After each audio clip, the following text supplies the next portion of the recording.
ഈശോ മിശിഹായിക്ക് സ്തുതിയായിരിക്കട്ടെ. ക്രിസ്മസിൻ്റെ ഏറ്റവും അടുത്ത ഒരുക്കത്തിലാണല്ലോ നാം എല്ലാവരും ആയിരിക്കുന്നത്. അതുകൊണ്ടൊരു ക്രിസ്മസ് കഥ പറഞ്ഞുകൊണ്ട് തന്നെ തുടങ്ങാം. ചാൾസ് ഡിക്കൻസിൻ്റെ എ ക്രിസ്മസ് കാരൽ എന്ന വിശ്വവിഖ്യാതമായ കഥയാണ്. അതിൽ എബനേസർ സ്ക്രൂജ് എന്ന് പറഞ്ഞ വ്യക്തിയുടെ ജീവിതമാണ് അവതരിപ്പിക്കുന്നത്.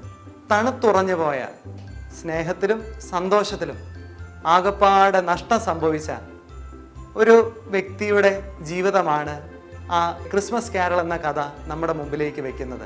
ഒരു ക്രിസ്മസ് കാലഘട്ടം അദ്ദേഹത്തിൻ്റെ ജീവിതത്തിലുണ്ടാക്കിയ വലിയൊരു മാറ്റം, അതേപ്പറ്റിയാണ് ഈ കഥ പ്രതിപാദിക്കുന്നത്.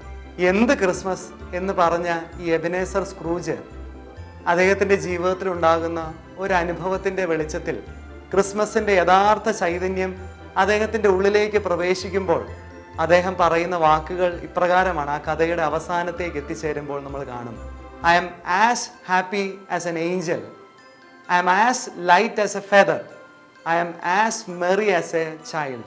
ഞാൻ ഒരു കുഞ്ഞിനെ പോലെ അത്രമാത്രം പ്രസരിപ്പോടുകൂടെ ഞാൻ നിൽക്കുകയാണ്.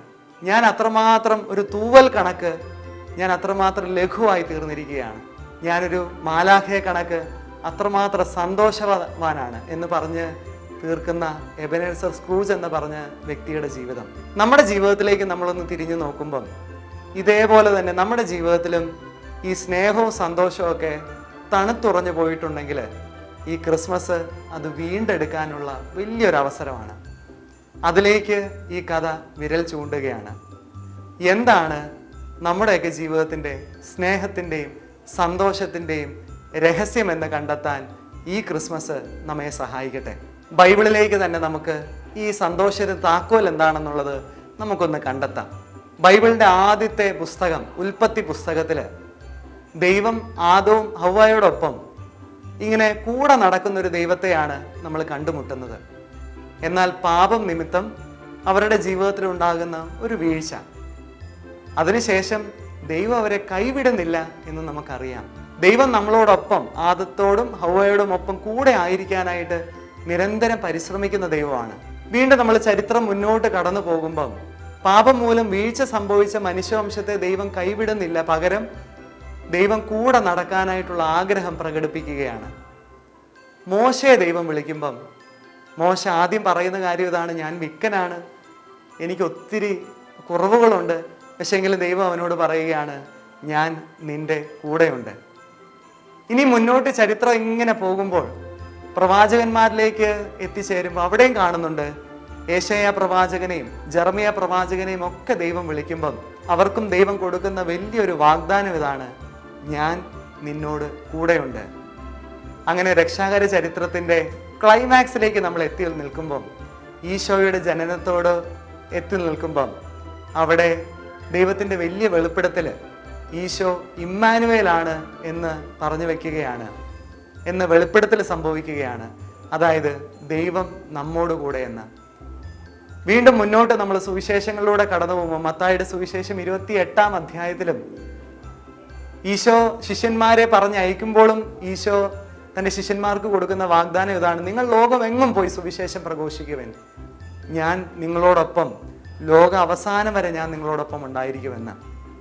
ഇനിയും ബൈബിളിൻ്റെ ഏറ്റവും അവസാനത്തെ പുസ്തകത്തിലേക്ക് നമ്മൾ വന്നെത്തി നിൽക്കുമ്പം വെളിപാടിൻ്റെ പുസ്തകം 20, 21, 22 അധ്യായങ്ങളിലൊക്കെ ഞാൻ നിന്നോട് കൂടെ വസിക്കുന്ന ദൈവമാണെന്ന് ദൈവം വെളിപ്പെടുത്തുകയാണ്. അതുകൊണ്ട് ബൈബിളിനെ മുഴുവനും നമുക്ക് ഈ 3 വാക്കുകളിൽ നമുക്ക് ചുരുക്കാമെന്ന് കരുതാം, ഞാൻ നിന്നോട് കൂടെയുണ്ട്. ഇതാണ് നമ്മുടെ ഈ ക്രിസ്മസ് കാലഘട്ടത്തിൽ നമ്മുടെ ജീവിതത്തിൽ നമുക്ക് സ്വീകരിക്കാവുന്ന നമ്മുടെ സന്തോഷത്തിൻ്റെയും സ്നേഹത്തിൻ്റെയും രഹസ്യം അത് തുറക്കാനുള്ള വലിയ താക്കോല് ഇതാണ്, ദൈവം നമ്മോട് കൂടെയുണ്ട്. എഡ് ഡോബ്സന്റെ living an year with Christ എന്ന പുസ്തകത്തിൽ അദ്ദേഹം വലിയൊരു പരിശ്രമം നടത്തുകയാണ്. ഒരു വർഷം ഈശോയോടൊപ്പം, ഈശോയെ പോലെ ജീവിക്കാനായിട്ട് അദ്ദേഹം പരിശ്രമിക്കുകയാണ്. ആദ്യമൊക്കെ ഒത്തിരി ബുദ്ധിമുട്ടുകൾ അദ്ദേഹത്തിന് തോന്നി. പക്ഷെ എങ്കിലും ആ പുസ്തകത്തിൻ്റെ പകുതി കഴിഞ്ഞതിന് ശേഷം നമ്മൾ വായിച്ചു തുടങ്ങുമ്പം അദ്ദേഹത്തിൻ്റെ ജീവിതത്തിന് മെല്ലെ മാറ്റങ്ങൾ സംഭവിക്കുന്നതായിട്ട് നമ്മൾ കാണുന്നുണ്ട്.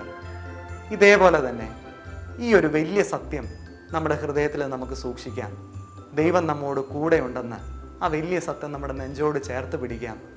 പൗലോസ് ലീഹ കൊറിന്തോസുകാർക്ക് എഴുതിയ 2-ാം ലേഖനത്തിൽ 13-ാം അധ്യായത്തിൽ 5-ാമത്തെ വാക്യത്തിൽ ഇപ്രകാരം നമ്മളോട് ചോദിക്കുന്നുണ്ട്: ഈശോ നിങ്ങളിൽ ഉണ്ട് എന്ന് നിങ്ങൾക്ക് ഇതുവരെയും ബോധ്യമായിട്ടില്ലേ? ഇല്ലെങ്കിൽ നിങ്ങൾ പരീക്ഷയിൽ പരാജയപ്പെട്ടിരിക്കുന്നു.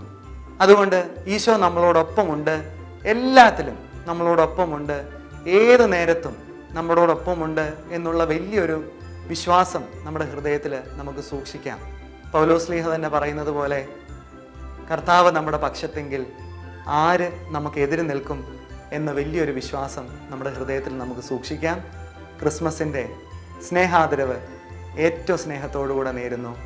ദൈവം നമ്മളെല്ലാവരെയും സമൃദ്ധമായിട്ട് അനുഗ്രഹിക്കട്ടെ.